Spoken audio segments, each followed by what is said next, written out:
కల్వకుంట్ల చంద్రశేఖరరావు గారు, ఆనాడు ఆయన పేరు కేసీఆర్ కాదు, కల్వకుంట్ల చంద్రశేఖరరావు, ఒక మంత్రిగా అప్పటికే పనిచేసిన వ్యక్తి, డిప్యూటీ స్పీకర్గా ఉన్న వ్యక్తి, కానీ ఒక సూపర్ స్టార్ కాదు, ఒక సినిమా స్టార్ కాదు. ఆయనేమి వాళ్ళ తండ్రులో వాళ్ళ తాతలో రాజకీయ నాయకులో ముఖ్యమంత్రులో లేదా ప్రధానమంత్రులుగా చేసిన వాళ్ళు కాదా, రాజకీయ నేపథ్యం ఉన్న కుటుంబం నుంచి వచ్చిన వ్యక్తి కాదు. ఇంకొక అడుగు ముందుకేసి చెప్పాలంటే ఆనాడు మెదక్ జిల్లా బయట రాష్ట్రంలో పార్టీ కార్యకర్తలకు తెలుసు కావచ్చు, కానీ జనబాహుల్యంలోకి అంతగా తెలిసిన నాయకుడు కాదు. కానీ ఆ రోజు 2001లో 46-47 ఏళ్ల వయసులో కల్వకుంట్ల చంద్రశేఖరరావు గారు సమాజంలో ఉన్న పరిస్థితిని మొత్తంగా 2 ఏళ్ల పాటు దాదాపుగా సమయం తీసుకొని అధ్యయనం చేసి తెలంగాణ రాష్ట్ర ఏర్పాటు కోసం నడుం బిగించే క్రమంలో ఎంత సాహసోపేతమైన నిర్ణయం తీసుకున్నారో ఒక్కసారి అర్థం చేసుకునే ప్రయత్నం చేద్దాం. 2001లో ఏంటిది పరిస్థితి అన్నాడు? ఒకవైపేమో రాష్ట్రంలో చంద్రబాబు నాయుడు గారి సారథ్యంలో తెలుగుదేశం ప్రభుత్వం, ఇక్కడ అప్పటికే చంద్రబాబు నాయుడు గారి గురించి పేపర్లు పుంకాను పుంకాలుగా రాస్తున్నాయి. ఈయన ఇంద్రుడు చంద్రుడు, ఈయనను మించిన తెలివైనడు ఆసియా ఖండంలో లేడు, ప్రపంచానికే అధ్యక్షుడు అవుతాడు, ఇంకా కొద్దిగా అయితే అమెరికా అధ్యక్షుడు అవుతాడు ఈయన అని చెప్పి పేపర్ల బిల్డప్.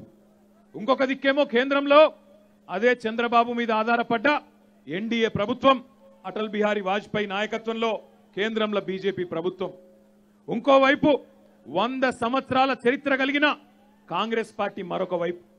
అట్లాంటి సందర్భంలో, అట్లాంటి పరిస్థితుల్లో అసలు తెలంగాణలో ఒక కొత్త రాజకీయ పార్టీకి, తెలంగాణలో ఒక ప్రత్యామ్నాయ వేదికకి చోటున్నదా, ఇక్కడ రాజకీయ శూన్యత ఉన్నదా, ఇక్కడ అవకాశం ఉన్నదా అనే ఒక సందేహాస్పదమైన వాతావరణం. అట్లాంటి పరిస్థితుల్లో కేసీఆర్ గారు పార్టీ పెట్టడమే కాదు, మళ్ళా పోనీ పార్టీ పెట్టేటప్పుడు ఆయనకేమైనా సినిమా హంగులు ఉన్నాయా, ఎన్టీ రామారావు గారి లెక్క ఆయన ఏమైనా సినిమా స్టారా అంటే కాదు. పోనీ ఒక మాజీ ముఖ్యమంత్రి, ఒక రాష్ట్ర స్థాయిలో సుపరిచితులైన వ్యక్తి అంటే కాదు. పోనీ మీడియా పవర్ ఉందా అంటే లేదు, మనీ పవర్ ఉందా అంటే లేదు, మజిల్ పవర్ ఉందా అంటే లేదు, కుల బలం ఉందా లేదు, ధనబలం లేదు, ఏది లేదు.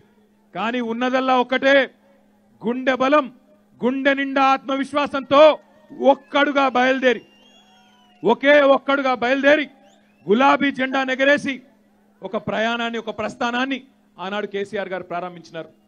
ప్రారంభించినప్పుడు అప్పుడెప్పుడో సినిమాల్లో ఒక పాట ఉండేది, గాలి వానలో వాన నీటిలో పడవ ప్రయాణం, గమ్యం ఎక్కడో తెలియదు పాపం అని చెప్పి ఆనాడు ఒక పాట ఉండేది సినిమాలలో. అంటే అట్లాంటి పరిస్థితి, ఒక ఏటికి ఎదురేగే పరిస్థితి, తుఫాను వాతావరణంలో ఇన్ని రాజకీయ పక్షాల మధ్యన గుండె ధైర్యంతో, గుండె నిబ్బరంతో 46-47 ఏళ్ల వయసులో బయలుదేరడం. ఈ మాట నేను 46-47 ఏళ్ళని ఎందుకు చెప్తున్నా అంటే, సాధారణంగా ఒక రాజకీయ నాయకుడికి, అప్పటికే ఒక మంత్రిగా పనిచేసిన నాయకుడికి 46-47 ఏళ్ళంటే ఇక అక్కడి నుంచి టేక్ ఆఫ్, ఆడికెళ్ళి ఇంకా పైకి పోవడే తప్ప వెనుకకు మరీ చూసేది ఉండదు. అట్లాంటి పరిస్థితుల్లో చంద్రబాబు నాయుడు గారు ఎన్ని బంపర్ ఆఫర్లు ఇచ్చినా, మీకు ఏ మంత్రి పదవి కావాలంటే అది ఇస్తాం తీసుకోండి అని చెప్పినా, ఎన్ని రకాల మాటలు చెప్పినా అవన్నీ పక్కకు పెట్టి గులాబీ జెండా ఎగిరేసి బయటకు వచ్చిండ్రు. వచ్చినాక కూడా సమాజంలో అపనమ్మకం అవుతుందా, ఈయనతోనే అవుతుందా, ఉద్యమం ముందుకు పోతుందా, తెలంగాణ వస్తుందా, ఇట్లా 100 ప్రశ్నలు. అసలు రాజకీయ నాయకులు అంటేనే వాడుకుంటారు, వదిలేస్తారు తెలంగాణ ఉద్యమాన్ని అనే ఒక అపనింద. అట్లాంటి పరిస్థితుల్లో బయటికి వచ్చి ఆనాడు కేసీఆర్ గారు చెప్పిన మాట, నేను ఈ ఎత్తిన జెండా గులాబీ జెండా దించా, తెలంగాణ వచ్చేదాకా కొట్లాడతా, దబ్బన దించితే రాళ్లతోని నన్ను కొట్టి చంపండి అని చెప్పిన ఏకైక నాయకుడు భారతదేశంలో, ఏకైక ఉద్యమ నాయకుడు, ఏకైక రాజకీయ నాయకుడు కేసీఆర్ గారు మాత్రమే. అట్లాంటి ఆనాటి ప్రయాణం ప్రారంభమైన నాడు ఈరోజు మాట్లాడే కుక్కల్లాగా మొరిగే నాయకులు ఈరోజు ఇష్టం వచ్చినట్టు కేసీఆర్ గారి మీద చెలరేగిపోయి, టీవీలు ఉన్నాయి కదా, సోషల్ మీడియా ఉన్నది కదా, ఏం మాట్లాడినా చూపెట్టే దౌర్భాగ్యులు ఉన్నారు కదా అని చెప్పి ఇష్టం వచ్చినట్టు చెలరేగిపోయే చిల్లర మల్లర నాయకులు ఎవరైతే ఉన్నారో వీళ్ళెవ్వరు లేరు అన్నాడు. అడ్రస్ కూడా లేరు వీళ్ళెవరు. అట్లాంటి పరిస్థితుల్లో కేసీఆర్ బయలుదేరి 14 ఏళ్ల పాటు ప్రజలకిచ్చిన మాట ప్రకారం ఎత్తిన జెండా దించకుండా 14 ఏళ్ల పాటు ఎన్ని అవమానాలు ఎదురైనా, ఎంతమంది ఎన్ని రకాలుగా పర్సనల్ గా వ్యక్తిగతమైన విమర్శలు చేసినా, నోటికొచ్చిన బూతులు తిట్టినా అన్నిటినీ ఓర్చుకొని శివుడు గదా గరళాన్ని గొంతులో మింగి ఎట్లనైతే మొత్తంగా ప్రపంచాన్ని కాపాడే ప్రయత్నం చేసిండో అదే పద్ధతుల్లో తెలంగాణ సమాజం కోసం వ్యక్తిగతమైన నిందల్ని నీలాప నిందల్ని అవమానాల్ని భరించి 14 ఏళ్లు కొట్లాడి ఆఖరికి 2009లో తన ప్రాణాన్ని ఫనంగా పెట్టి నిరాహార దీక్ష కూర్చొని ఆఖరికి తెలంగాణ తెచ్చిన మహానుభావుడు మన నాయకుడు కేసీఆర్ గారు అనే మాట నేను మీకు గుర్తు చేస్తా ఉన్నా. ఇది ఎందుకు చెప్తున్నా వలాయించి అంటే ఇంతకుముందు ధర్మన్న మాట్లాడుతుంటే నాకు గమ్మత్ అనిపించింది. ధర్మన్న ఏమన్నాడు, 2000 రూపాయల పెన్షన్ 2500 కావాలన్నా, 1,00,000 రూపాయల కళ్యాణ లక్ష్మి 1,50,000 కావాలన్నా, 5,000 రైతు బంధు 7,500 కావాలన్నా కేసీఆరే ఉండాలన్నాడు.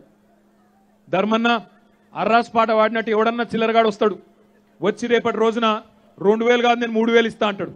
కేసీఆర్ 3,000 అంటే నేను 4,000 ఇస్తా అంటాడు. మరి వాని కొట్టేద్దామా? నేనేమంటున్నా అంటే తెలంగాణ సమాజానికి మనం గుర్తు చేయవలసింది ఒకటే ఒక అంశం. ఈరోజు తెలంగాణ గడ్డ మీద తెలంగాణ బిడ్డగా తెలంగాణ పౌరుడిగా గల్లా ఎగిరేసి నాది తెలంగాణ రాష్ట్రం అని చెప్పే పరిస్థితి తెచ్చిన నాయకుడు మహానుభావుడు కేసీఆర్. కేసీఆర్ అనే 3 అక్షరాల ఆ పదమే లేకపోతే, ఆ వ్యక్తే లేకపోతే ఇవాళ ఉన్న టీపీసీసీ ఎక్కడిది, బీజేపీ ఎక్కడిది, ఈ చిల్లర నాయాలకు ఆ పదవులు ఎక్కడి అని అడుగుతా ఉన్నా నేను. ఇవాళ మొరుగుతున్న గాడుదులకు ఆ పదవులు ఎక్కడి? అది కేసీఆర్ పెట్టిన భిక్ష కాదా? తెలంగాణలో లేకపోతే టీపీసీసీ ఎక్కడిది, బీజేపీ ఎక్కడిది? వీళ్ళని దేకినోడెవడు, అడిగినోడెవడు? వీళ్ళని ఎవడని అడిగిండా అసలు ఆంధ్రప్రదేశ్లో? అసలు ఈ చిల్లర బట్టెబాజగాలని ఎవడన్నా పట్టించుకున్నాడు ఆంధ్రప్రదేశ్లో? ఎవడి రేవంత్ రెడ్డి, ఎవడా సంజయ్, ఎవడన్నా అసలు ఇన్నరా పేరు మీరు? వీళ్ళు కూడా మాట్లాడతారు ఇవాళ మొగోళ్ళ లెక్క ముంగడికి వచ్చి ఒకడు గింతుంటాడు ఒకడు గంతుంటాడు కానీ ఎగిరెగిరి మాట్లాడతారు. ఎగిరెగిరి పడుడు. ఆయన వయస్సు అంటే గౌరవం లేదు. ఆయన 2 సార్లు ప్రజల చేత ఎన్నుకోబడ్డ ముఖ్యమంత్రి అనే సోయి లేదు. తెలంగాణ కోసం ప్రాణాలు తాకట్టు పెట్టి తెలంగాణ తెచ్చిన వ్యక్తి అని మర్చిపోయినరు. నోటికొచ్చినట్టు చిల్లర మాటలు. మాకు మాట్లాడరాదా?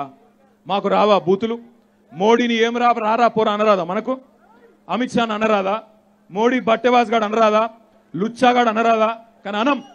కానీ అనం. అది మా నాయకుడు మాకు నేర్పిన సంస్కారం. హాయ్ ఫ్రెండ్స్, మా టుడే టుమారో యూట్యూబ్ ఛానల్ చూస్తున్నందుకు చాలా థ్యాంక్స్.